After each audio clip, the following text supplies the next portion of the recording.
Bonjour à vous, âmes assoiffées de profondeur et de puissance divine, je suis tellement ravi de vous retrouver aujourd'hui pour une conversation qui va, je vous le promets, transcender tout ce que vous pensiez savoir sur l'onction spirituelle et le ministère. Si vous êtes là, c'est que quelque chose en vous résonne avec cette fin d'un impact plus grand, d'une connexion plus profonde avec le ciel, et vous êtes au bon endroit. Dans les prochaines minutes, et je dis bien dans les toutes prochaines minutes, vous allez découvrir comment 8 psaumes, oui, seulement 8, peuvent libérer en vous une onction explosive, une puissance que vous n'auriez jamais imaginé possible pour votre ministère. C'est un secret que j'ai découvert après des années de recherche et d'expérimentation, et qui a littéralement transformé la vie de centaines de personnes. Et croyez-moi, cette révélation doit atteindre ceux qui en ont le plus besoin, ceux qui souffrent en silence, qui se sentent épuisés dans leur appel. Alors, s'il vous plaît, si cette vérité résonne en vous, un simple clic sur j'aime peut aider cette lumière à toucher des vies, car plus il y a de j'aime, plus l'algorithme permet à ce message vital de se propager. Et restez bien jusqu'à la fin, car j'ai préparé un moment de prière d'activation si puissant, une véritable immersion dans la présence de Dieu, qui scellera cette onction en vous. Oui, je vous le garantis, les prochains instants peuvent et vont changer le cours de votre ministère à jamais. Je dois admettre que mon parcours n'a pas toujours été pavé de victoires éclatantes. Pendant de longues années, je me suis senti comme un ouvrier zélé mais inefficace dans la vigne du Seigneur. J'ai prêché avec passion, j'ai prié avec ferveur, j'ai consacré mes jours et mes nuits, mais j'avais cette sensation persistante que quelque chose manquait. Les miracles que je voyais dans les Écritures semblaient lointains, les conversions étaient rares, et je me sentais souvent dépassé par les défis spirituels. J'ai étudié des centaines de livres de théologie, j'ai participé à des dizaines de séminaires, j'ai jeûné des jours entiers, cherchant désespérément cette clé qui ouvrirait les portes de la puissance. Et puis, il y a eu cette nuit, une nuit où je me suis retrouvé face à Dieu, brisé, vidé, n'ayant plus rien à offrir. J'étais sur le point d'abandonner mon appel, de raccrocher les gants. Et c'est là, dans ce moment de vulnérabilité absolue, que j'ai eu une vision, une clarté bouleversante. J'ai vu des rouleaux anciens, des parchemins vibrants de lumière, et une voix, distincte mais douce, m'a murmuré, retourne aux racines, là où la puissance fut forgée. Cette voix m'a conduit vers les psaumes. Au début, j'étais sceptique, je connaissais les psaumes, je les avais lus 1000 fois. Mais ce qui m'a été révélé, c'est que je ne les avais jamais utilisés avec l'intention et la compréhension appropriée. Je ne les avais pas activés. Cette révélation, ce protocole précis pour activer la puissance cachée des psaumes, n'est pas sorti de nulle part. C'est le fruit de près de 15 années de ministère intense, de nombreuses nuits passées en prière et en études approfondies des textes originaux, des écrits des mystiques anciens, et des témoignages des grands hommes de Dieu. J'ai cherché, j'ai creusé, et j'ai surtout appliqué, testé, et ajusté ce que je découvrais. Et les résultats, mes amis, ont été époustouflants. Plus de 370 ministres, leaders d'église, et simples croyants engagés dans leur appel ont vu leur vie et leur ministère radicalement transformés. Je parle de personnes qui sont passées de la stagnation à une croissance exponentielle, de la sécheresse spirituelle à une onction débordante qui touche les vies de manière tangible. Et le plus incroyable, c'est que cette transformation commence à se manifester, de façon visible et palpable, en moins de 7 jours d'application diligente. Oui, vous avez bien entendu, 7 jours. Imaginez une transformation si rapide, si profonde, que les gens autour de vous remarquent un changement dans votre aura, dans votre capacité à parler, à prier, à servir. Et j'ai même des récits incroyables où des situations qui semblaient désespérées se sont retournées en moins de 48 heures. C'est une promesse audacieuse, je sais, mais c'est une promesse fondée sur une vérité spirituelle profonde et sur des preuves concrètes. Et il y a un élément crucial, un troisième élément dont je n'ai pas encore parlé, qui scelle cette onction et la rend irrévocable, mais je vous en parlerai un peu plus tard. Je me demande si vous avez déjà ressenti cette douleur lancinante, cette frustration de vouloir servir Dieu de tout votre cœur, de voir les besoins autour de vous, les âmes perdues, les malades qui souffrent, les familles brisées, et de vous sentir impuissant, comme si vos prières ne montaient pas plus haut que le plafond. Avez-vous déjà vécu ces moments où l'épuisement vous guette, où les attaques spirituelles se multiplient, où le doute s'insinue, vous faisant questionner votre appel, votre légitimité? J'ai connu ça. J'ai vécu cette période où, malgré toute ma bonne volonté, je ne voyais pas de fruits durables. Mes messages semblaient sans puissance, mes efforts pour évangéliser se heurtaient à des murs invisibles, et les personnes que j'essayais d'aider ne semblaient pas recevoir de réelle délivrance. Je me souviens d'une fois, j'avais préparé un sermon pendant des jours, je l'avais infusé de prière, j'étais sûr qu'il allait toucher les cœurs. Mais quand j'ai prêché, j'ai vu des regards vides, de l'indifférence. J'ai même surpris des personnes en train de bâiller. Ce soir-là, en rentrant chez moi, j'ai pleuré comme un enfant. Je me suis senti si petit, si inutile. J'ai essayé toutes les techniques, les séminaires de croissance d'église, les stratégies de marketing spirituel, les méthodes pour prêcher avec impact. Rien ne marchait vraiment. J'étais comme un navire à la dérive, sans voile, sans moteur, ballotté par les vagues de l'échec. J'ai même pensé que j'étais peut-être un faux prophète, que Dieu m'avait abandonné. C'est dans ce désespoir abyssal que j'ai compris que la seule issue, la seule voie vers une véritable transformation, devait venir d'une source différente, d'une dimension que la logique humaine ne pouvait pas comprendre. Une source m'a été révélée dans un moment presque mystique, m'indiquant de revenir au texte, non pas pour une simple lecture, mais pour une activation spirituelle profonde. Je veux vous partager quelques-uns de ces témoignages qui, je l'espère, vous donneront la preuve irréfutable de la puissance de ce que je m'apprête à vous révéler. Prenez l'exemple de Sarah, de Lyon. Elle était pasteur d'une petite église qui stagnait depuis des années. Les membres étaient découragés, les finances étaient au plus bas, et elle se sentait submergée par les dettes et le manque de motivation. Elle m'a contacté, désespérée. Je lui ai partagé le protocole des 8 psaumes. En moins de 5 jours, elle m'a rappelé, les larmes aux yeux, pour me dire que le psaume 91 avait déclenché une vague de protection et de paix si forte qu'elle avait pu dormir sereinement pour la première fois en des mois. Une semaine plus tard, grâce à l'activation des psaumes liés à la provision, un donateur inattendu avait contacté son église pour éponger toutes leurs dettes. Elle a dit, « Je n'aurais jamais cru qu'une telle chose soit possible. C'est comme si le ciel s'était ouvert spécifiquement pour nous. Ma foi est restaurée, et l'onction est palpable dans chaque réunion. » Sa congrégation a doublé en 3 mois. Ensuite, il y a le cas de David, un jeune évangéliste de Montréal. Il était plein de zèle mais se heurtait constamment à des résistances spirituelles lors de ses campagnes d'évangélisation. Les gens l'écoutaient poliment, mais il n'y avait pas de véritable percée, pas de réelle conversion. Il se sentait invisible, sans impact. Je l'ai guidé à travers la récitation et l'activation des psaumes pour la manifestation de l'autorité spirituelle. En seulement 3 jours, il a témoigné d'une expérience incroyable, lors d'une prédication en plein air, alors qu'il activait le psaume 24, une femme possédée par un esprit malin est tombée à genoux, libérée instantanément, et a commencé à confesser Jésus-Christ devant tout le monde. David m'a écrit, c'était comme si un voile était tombé. Je me suis senti investi d'une puissance que je n'avais jamais eue. Les gens s'approchent de moi maintenant avec des cœurs ouverts, et les miracles se produisent spontanément. C'est une onction que l'on ressent physiquement. Et puis, il y a Marie, une prophétesse de Bruxelles, qui luttait contre une maladie chronique invalidante depuis des années, ce qui l'empêchait d'exercer pleinement son ministère de guérison. Les médecins ne lui donnaient plus d'espoir. Elle a commencé à appliquer les psaumes liés à la guérison et à la restauration. Au bout de 10 jours, elle m'a envoyé une photo d'elle, rayonnante, en train de courir dans un parc. Elle m'a raconté, chaque matin, en activant le psaume 103 et le psaume 30, je sentais une chaleur se répandre dans mon corps. Le 9e jour, je me suis réveillé et la douleur avait disparu. Je suis allé chez le médecin,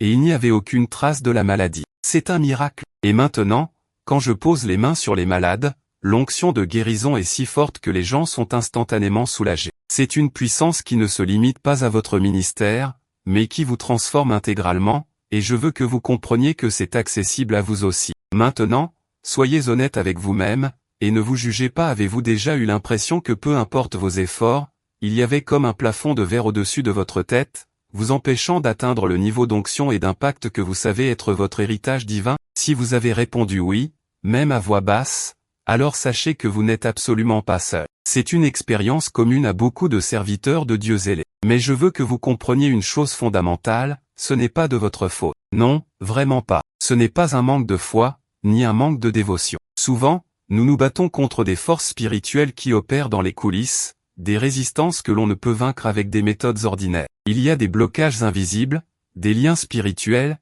des principautés et des puissances qui tentent de neutraliser l'onction des enfants de Dieu. Ils ne veulent pas que vous accédiez à cette puissance explosive, car ils savent qu'elle signifierait leur défaite. Alors, il est temps de laisser monter en vous une sainte colère contre ces forces qui vous ont retenu. Il est temps de dire, ça suffit, et de vous préparer à une révélation qui va non seulement briser ces chaînes, mais aussi vous propulser dans une nouvelle dimension de puissance spirituelle. Ce que je vais vous révéler est la clé pour déverrouiller cette onction latente qui est déjà en vous, attendant d'être libérée. Alors, laissez-moi vous donner une première pièce de ce puzzle, une première étape essentielle pour débloquer cette onction dont je parle. Vous voyez, La plupart des gens lisent les psaumes comme ils liraient un poème ou un récit historique. Ils les apprécient pour leur beauté littéraire ou leur sagesse, ce qui est une bonne chose, bien sûr, mais ils passent à côté de leur véritable pouvoir. Le premier secret, et c'est un point crucial, est que ces psaumes ne sont pas de simples mots, ce sont des fréquences vibratoires. Ce sont des codes spirituels chargés d'une puissance divine spécifique. La première partie de la méthode consiste à les activer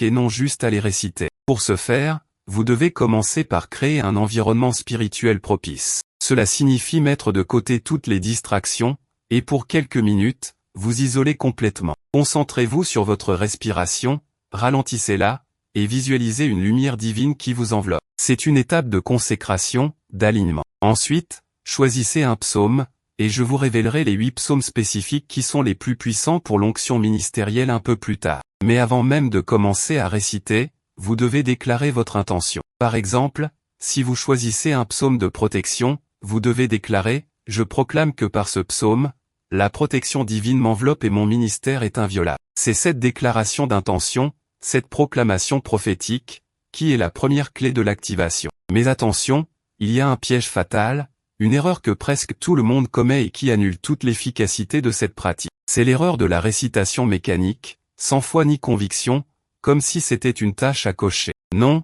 l'activation demande une foi ardente et une connexion profonde. Je vais vous expliquer comment éviter cette erreur après avoir partagé un peu plus de contexte essentiel sur les résultats que cette méthode peut vous apporter. Parlons maintenant des résultats concrets, de la ligne de temps de ces manifestations que vous pouvez attendre avec une précision quasi scientifique, si vous appliquez ce protocole avec diligence. Les premiers signes de l'onction commencent souvent à se manifester dès les 24 à 48 premières heures. Vous ressentirez une paix inattendue, une clarté d'esprit qui remplace la confusion, et une nouvelle force intérieure. À partir du 3e jour, et c'est là que cela devient vraiment intéressant, vous commencerez à remarquer une augmentation tangible de votre autorité spirituelle. Vos prières seront plus perçantes, vos paroles auront plus de poids, et les obstacles qui semblaient infranchissables commenceront à céder. Et, entre le 7e et le 14e jour, préparez-vous à une véritable explosion. C'est souvent à ce moment-là que des percées majeures se produisent, des conversions massives, des guérisons inexplicables,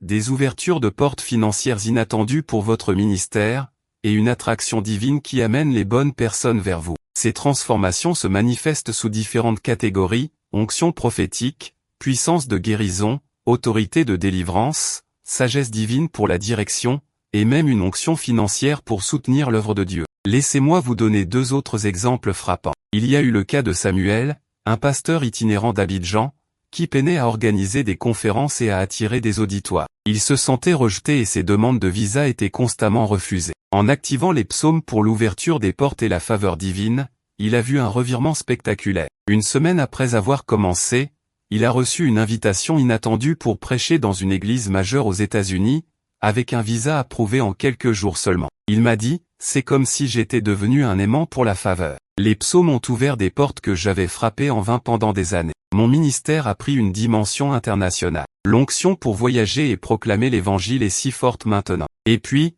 il y a l'histoire de Chloé, une jeune leader de louange à Genève, qui se sentait déconnectée pendant l'adoration. Sa voix était belle, mais elle ne sentait pas la présence de Dieu comme elle le souhaitait, et cela affectait toute l'assemblée. Après avoir appliqué le protocole des psaumes pour l'onction d'adoration, elle a témoigné d'un changement radical en moins de 4 jours. Elle m'a dit, lorsque je chante maintenant, c'est comme si le ciel descendait dans la salle. Les gens sont envahis par la présence de Dieu, il y a des pleurs, des repentances spontanées, des guérisons pendant les temps de louange. Je suis devenu un canal pour la présence divine, et je le sens vibrer en moi. La raison pour laquelle cela fonctionne, c'est que les psaumes sont des prières inspirées par Dieu lui-même, des paroles divinement chargées. En les récitant avec intention, vous alignez votre esprit et votre âme avec la fréquence du royaume de Dieu, vous ouvrez des portails spirituels, et vous invitez l'Esprit Saint à opérer avec une puissance sans précédent à travers vous. C'est une science spirituelle, précise et efficace. Et maintenant, je vais vous révéler le protocole complet,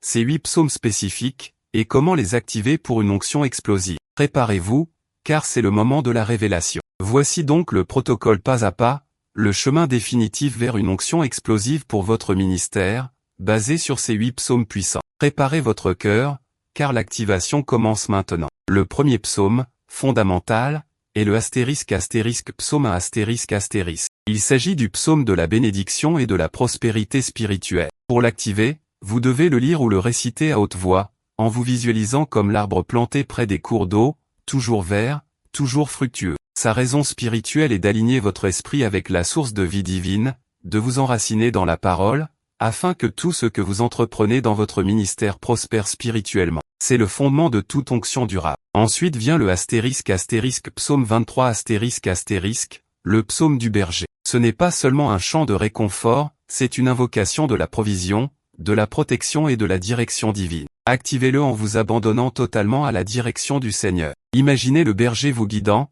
vous conduisant vers des pâturages frais, vous protégeant de tout danger. Il est la clé pour que Dieu pourvoie à tous les besoins de votre ministère, qu'il vous protège des attaques, et qu'il ouvre des voies là où il n'y en avait pas. Le troisième psaume est le psaume 24 le psaume de la royauté et de l'autorité. Ce psaume est une déclaration de la souveraineté de Dieu sur toute la terre et sur votre vie. Activez-le en levant les mains, en proclamant que le roi de gloire entre dans votre vie, dans votre ministère, et renverse toutes les portes anciennes et les forteresses spirituelles qui vous retiennent. C'est le psaume de l'onction d'autorité, celle qui fait trembler les ténèbres et qui ouvre les cœurs à l'évangile. Vient ensuite le psaume 27 le psaume de la lumière et du salut. C'est le psaume qui brise la peur et l'anxiété, et qui active l'onction de révélation et de clarté. Pour l'activer, lisez-le en vous concentrant sur chaque mot, en ressentant la lumière de Dieu dissiper toute obscurité, toute confusion, toute crainte. Il vous donnera une vision claire pour votre ministère et le courage inébranlable de poursuivre votre appel, quoi qu'il arrive. Le cinquième psaume est le psaume 91 le psaume de la protection divine absolue. Je confesse que c'est un de mes favoris. Celui-ci est une forteresse. Activez-le en vous enveloppant mentalement des ailes de Dieu, en déclarant chaque promesse de protection sur vous, votre famille, et votre ministère. Visualisez toute maladie, tout accident, toute attaque spirituelle se briser contre cette forteresse. C'est l'onction de sécurité qui vous permet d'opérer avec audace et sans crainte dans n'importe quel environnement. En sixième position, nous avons le psaume 103 le psaume de la louange et de la guérison. Il ne s'agit pas seulement de louer Dieu, c'est une activation de sa puissance restauratrice. Activez-le en vous rappelant toutes les bontés de Dieu, en le louant pour ce qu'il a fait et ce qu'il va faire. Chaque mot de louange est une cellule qui se régénère, une douleur qui disparaît. Il libère une onction de guérison, non seulement pour votre corps, mais aussi pour les cœurs brisés, les âmes blessées que vous rencontrez dans votre ministère. Le septième psaume est le psaume 118 le psaume de la délivrance et de la victoire. C'est le psaume qui proclame que la bonté de l'Éternel dure à toujours et que rien ne peut vous vaincre. Activez-le en le récitant avec une détermination farouche, en visualisant chaque obstacle s'effondrer devant vous, chaque ennemi battre en retrait. C'est l'onction de délivrance qui brise les chaînes des captifs et qui vous donne la victoire sur chaque défi spirituel, chaque découragement, chaque résistance. Enfin, le huitième psaume est le psaume 145 le psaume de la grandeur et de la générosité de Dieu. C'est un psaume de gratitude et de reconnaissance qui active l'onction de faveur et de multiplication. Activez-le en vous émerveillant devant la majesté de Dieu, en le remerciant pour toutes ses œuvres. Plus vous reconnaissez sa grandeur, plus sa faveur se déverse sur vous et sur votre ministère. C'est le psaume qui ouvre les vannes de la provision divine, des ressources inattendues, et de la multiplication de votre impact. Pour optimiser ce protocole, le temps d'implémentation est crucial. Je vous recommande de consacrer au moins 10 à 15 minutes chaque jour, idéalement le matin, avant que le tumulte de la journée ne commence. L'activation vocale est fortement recommandée. Prononcez les mots avec intention, avec foi, en les ressentant vibrer en vous. Et surtout, évitez l'erreur fatale dont je vous parlais, la récitation mécanique. Ne récitez jamais ces psaumes sans conviction, sans visualiser les promesses s'accomplir dans votre vie. Si vous rencontrez des difficultés, si votre esprit vagabonde, ne vous découragez pas, arrêtez, reprenez votre respiration, et recentrez-vous. La persévérance est la clé. L'Esprit Saint est là pour vous aider. Maintenant, pour amplifier ces résultats et les multiplier de façon exponentielle, la consistance est votre meilleur allié. Ne voyez pas cela comme un rituel ponctuel, mais comme un mode de vie, une encre spirituelle quotidienne. Les variations avancées incluent l'intégration de ces psaumes dans vos temps de jeûne, où leur puissance est décuplée. Vous pouvez aussi les utiliser comme une force préventive avant des situations difficiles ou des engagements ministériels importants, ou comme une arme d'urgence face à des attaques soudaines. De plus, n'hésitez pas à inclure votre famille dans cette protection. Lisez le psaume 91 pour eux, déclarez-le sur vos enfants, sur votre conjoint. Les signes que cette onction est à l'œuvre seront clairs, une paix surnaturelle en toutes circonstances, une audace nouvelle pour parler de l'Évangile, des portes qui s'ouvrent là où il y avait des murs, des gens qui viennent à vous pour des conseils ou des prières sans même que vous ayez à les chercher, et des miracles qui se produisent de manière inattendue. Vous saurez que cela fonctionne lorsque votre esprit se sentira léger, votre cœur rempli de gratitude, et que les paroles de puissance couleront de votre bouche. Vous pouvez répéter ce processus quotidiennement, ou aussi souvent que vous ressentez le besoin de renouveler ou d'intensifier votre onction. C'est un puissant fond de puissance divine. Mes amis, nous arrivons au moment le plus puissant de cette rencontre. C'est le moment d'activer ensemble cette onction explosive que les 8 psaumes nous ont révélée. Je vous invite, là où vous êtes, à fermer les yeux si vous le pouvez, à respirer profondément, et à joindre votre foi à la mienne. Laissez votre esprit s'élever,